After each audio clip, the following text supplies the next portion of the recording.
So we have to understand how to write down equation of tangent.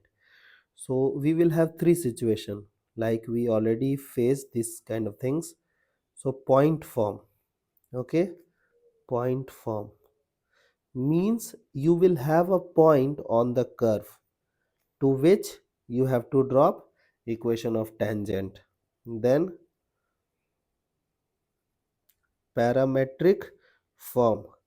So again, this point will also be on the curve, and you know how to, like, if you know the first concept, you can handle the second as well, because this also point will fall on the curve. Now slope form, okay, slope form. Now look at this. So we will handle this situation one by one.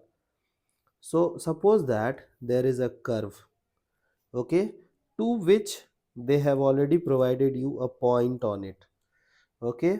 So what we will do, you have to do nothing, just put t equals to 0, okay. You will have equation of tangent.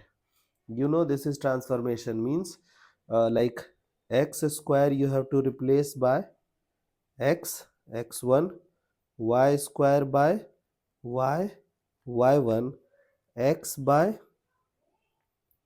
you have to replace x with x plus x1 by 2, you have to replace y with y plus y1 by 2, you have to replace xy with x,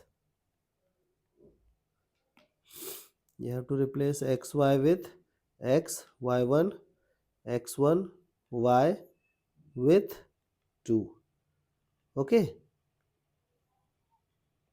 Now constant is constant only, so this is t equals to 0 and you are done. Now suppose that you have taken a point on the curve, parametric form, okay. So how will you respond? Again t equals to 0, because if you imagine a point on the curve, you know that that point will also be on the curve, so it is like the first situation. So t equals to 0, done, okay. Now in this case they will give you slope of the tangent to which you have to drop down equation of line, okay. Now in previous video you have derived condition for tangency, correct.